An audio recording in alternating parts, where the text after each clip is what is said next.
Okay, it's the break here, Rise. It's glad to have you back. It's that time we do the press preview.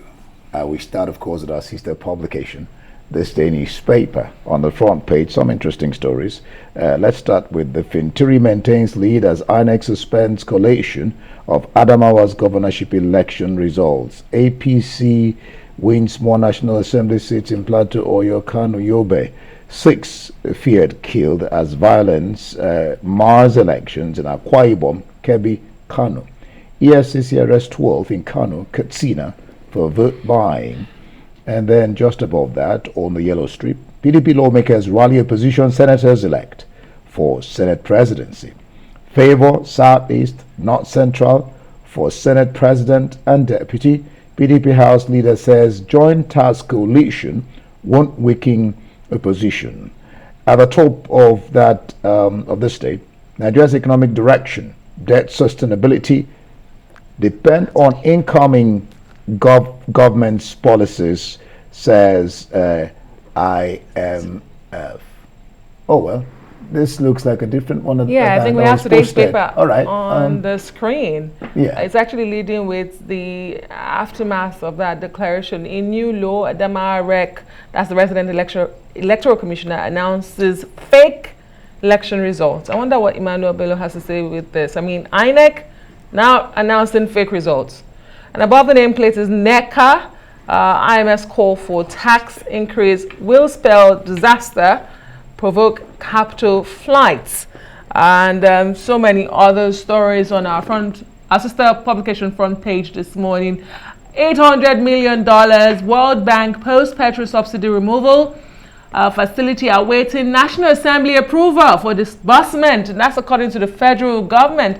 It seems everything is ready to go, just waiting for the National Assembly to give its approval of the disbursement of that loan. Yeah, that was actually I didn't know. I was reading yesterday. So that's a correction on the screen. All right, let's go to Daily Sun. Daily Sun. Daily Sun. All right, it says LP crisis deepens as 2 Guber candidates emerge in Imo State. Striking workers cripple airport operations. They said they will start today to the warning strike. All airports grounded as union begins warning strike today. Tension in Adamawa over Guber results. INEC grills Rec, who declared APC candidate winner, voids announcement to give final word tomorrow. A confusion shows shambolic nature of 2023 polls that's coming from Atiku. And then we have just on the side there where you have the vice president. Contact dormant account owners before taking their monies. Shareholders and BCAN are urging the CBN, who says they will close dormant accounts. This is very interesting. APC's Idris wins Kebbi poll, Guber poll. FG awaits legislative approval to disburse $800 million to vulnerable Nigerians. And another bloody day in Kaduna. Gunmen killed 22 in southern Kaduna. Government confirms attacks. And the Guardian, Nigeria near bankrupt states is what the paper is focusing on today as its major stories. On viable projects await 18 new governors, and I'm trying to see if I can find in these states on this list. But I will leave that to the readers later. Other stories on the front page of the Guardian this morning. Aviation workers begin warning strike today over welfare and others. Intrigues as drama rather as INEC disowns Rec, voids Binani declaration. Freedom of expression, thin line between hate speech, sedition, and treason. All right, let's look at the punch. The same story there. Binani declaration. Adamawa Rec under fire faces INEC panel today. Adamawa APC PDP clash. Rec faces 36 months imprisonment. INEC annuls Binani's declaration as governor-elect. Says Rec usurps returning officer's power. Had no power to do that. Atiku Fintiri PDP kick. Adamawa APC hails Binani as supporters jubilate. Right, let's look at the top mast. Aviation unions begin strike today. Nigeria's 96% revenue used to service debt in 2022. That's coming from World Bank. Buhari meets governors, EFC chair, others in Saudi Arabia. And Lagos, Ondo, Bayelsa lead states in rising inflation. Flood sweeps 4-year-old boy away in Lagos. That's tragic. And government abduct Ogun traffic official on Lagos-Ibadan Expressway. Well, let's take a look at the foreign papers now. The crisis within the UK's healthcare system is the main focus of many of Monday's front pages. However, The Guardian is focusing on, the UK Guardian is focusing on another part of healthcare service that is under strain. Well, the paper is reporting that a whopping 250,000 children have been denied access to mental health care treatment. Yes, okay. The Independent talks health too, and one other paper, Daily Express, follows on. We'll get to that, but let's look at the Independent. The next pandemic is coming, and we're not ready. Dire warning from top scientists as concerns grow over new COVID variant sweeping India. And if you look at the picture, that picture there, two Indian men. It says, moment, former Indian MP is shot dead on live television by gunmen who posed as journalists. That's serious. Sad indeed. Let's go to the next paper. Yeah, Daily Express. Well, the Daily Express carries a warning that nurses' strike could last until Christmas. That would be terrible. Catastrophic. All right, paper. Ministers spin hopes of end to nurses' strikes on union splits over pay deal. They're pinning up on their division in their camps. Well, okay, let's get to the next paper. The Daily Telegraph, I believe, is focusing on pressure growing on Sturgeon to quit SNP. The controversy never ends. Right, let's take Financial Times and invite Emmanuel in. Bank of England considers urgent reform of deposit guarantee scheme. Let's get there. This day newspaper today's and bring in Emmanuel. Emmanuel, glad to have you this Monday morning. Let's have this day newspaper. Let's have this day newspaper and let's see what it is saying. Yeah, all right. In new law, Adamawa REC announces fake election result. I guess that's the big story. Well, yes, it's a big story, and editors have been struggling on how to actually grapple with this story. This they got it right. It's a new law, an all-time new law. No one saw this coming. It's never been done before, and you begin to wonder, indeed, the disconnect between national INEC and the INEC in the states. It's never, no one ever envisaged that we're going to get to a point where one day when anyone could just wake up and actually declare someone the governor of a state and say, look, anything can happen. But I think it's all, this whole downhill movement started when the president, and I think the INEC boss himself that, look, say, if you agree, just go to court. So politicians actually thought that means that you can do anything, just about anything, and then get away with it and allow your opponent to go to court. The idea is that, look, let's just win this election by all means, let's be declared, then we'll go to court. But I think for me, the highlight of yesterday was the backlash, the fact that it was roundly condemned. And you have to say something for National INEC for being very swift in the way they reacted. It was almost in minutes. Festus Okoye press release was out there. Kudos to him for coming out so strongly, because I mean, many things were averted apart from the crisis on ground there. The democracy itself was in the kind of danger it's never been before. Essentially, what that reg did was almost like, in the words of Shehu Sani, a civilian coup. You know, the fact that someone can just wake up anywhere in this country and declare that somebody was the winner of an election even before the coalitions are over. So kudos to when INEC. It does not have the right to do that. Exactly. So though it leads to two other major problems now. The issue of the fact that Binani supporters are saying that they've been declared already, and it will take a tribunal to reverse that. Is that the case? That's what I'm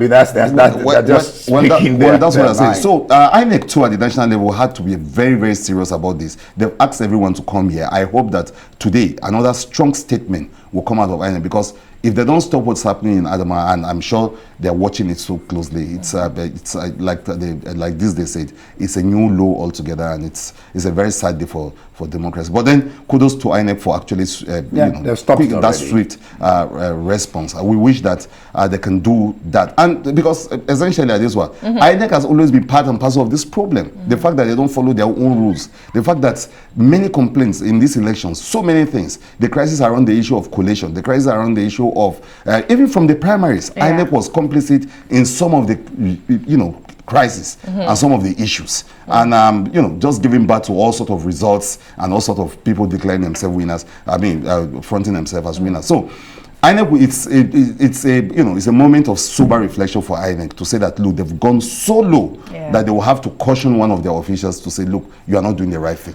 It's beyond embarrassing and goes beyond cautioning. The major opposition party in Nigeria and the governing party in the said state, Adamawa, that's the PDP, is calling for the arrest of the resident electoral commissioner.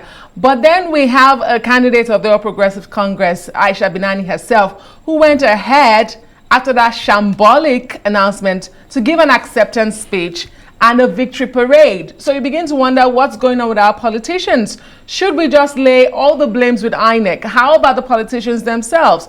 I mean, did you expect Aisha Binani to be given an acceptance speech after a shambolic announcement with 10 local governments yet to be declared and collated? And of course, there's that on that party, Manuel Efeni, but quickly, maybe we also take the Daily Sun, talking about the aviation workers' strike. What are we to expect? Well, if you're asking me who to blame, is it the umpire or the politician? I will tell you that I will blame the umpire or blame INEC. But politicians, of course, are politicians as well, because they show their desperation, and they're supposed to be leaders. Desperate, and that's why you have an umpire. That's why you have some leadership. That's why you have some regulators. That's why you have regulation. That's why you have got laws, electoral acts, and laws that are supposed to protect this. You cannot legislate against desperation and desperate people and against bad people, but you can at least form laws that will regulate the conduct of elections. So Binani is out there making an acceptance speech because she was declared. Don't forget if someone in INEC hadn't declared her, she wouldn't have made those kind of. She was declared illegally. Don't forget that he said that both the bribe taker and the bribe giver are both wrong. Yes, but I will blame the giver. Well, the crisis here, the truth of the matter is that INEC needs to sit up and ensures that they are called regulators. It's good to blame the politicians for their desperation. They are politicians, they need power by all means. But that is why you have got laws, that's why you've got leadership, that's why you've got a body that is charged, empowered to ensure that these things don't happen. As a matter of fact, it's treasonable. I don't even know. Some people are actually asking NBC to caution even the NTA for showing that kind of acceptance speech, that rogue acceptance speech, because it's cool, it's treasonable, it's wrong. I mean, even in a banana republic, this is worse. No one has. We've not even seen this done in this manner before. Peter Obi has not gone somewhere to make some declaration and acceptance speech, even for people that believe strongly that or an article give an acceptance speech. Or an article. And for someone that clearly everyone knew that Binani lost that election. The Adamawa State people have been talking to us. No, everyone, they've not declared the results. Yeah, I know, but the results. And this is supplementary election. Fitri was already leading. It was so clear. He's leading, but he has not been declared. It's the sort of thing that politicians do. They say, look, just do something that is illegal. Let's go to court and sort it out. This one will not be allowed to go to the court, and that's what INEC did immediately. They didn't say, even INEC that is actually some champion for going to court, going to tribunal, say, no, stop it. It's not right. And they did the right thing by stopping it. I guess the coalition will continue. I guess they're going to announce the right winner. The aviation, for the aviation, there are people who look at that story and say, well, it doesn't.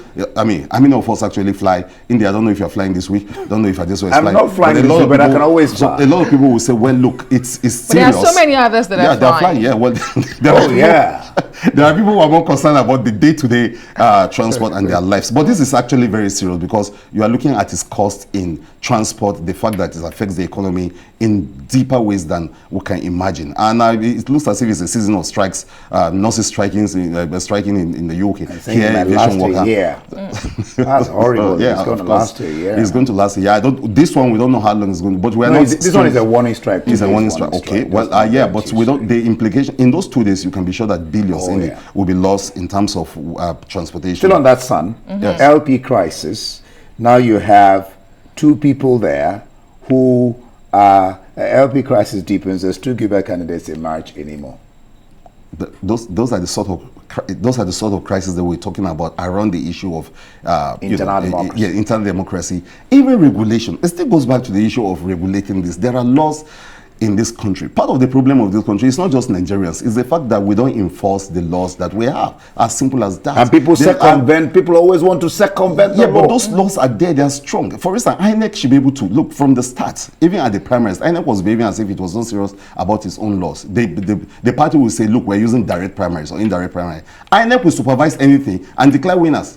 And they will tell you that it's not our business. Our job is just to go and supervise anything. How can you supervise, if you're asked to go and supervise a wedding and then you end up supervising a funeral? How can you say that's your role? I mean, your role wasn't to supervise a funeral. So that's part of the problem of INEC. This crisis of regulation, it has to be looked into. That is what is giving birth to all the confusion. We have 3 elections ahead. I hope INEC will be able to get its act together. What an illustration, supervising a funeral and a wedding. Emmanuel Bello, thank you as always for your analysis of the front pages.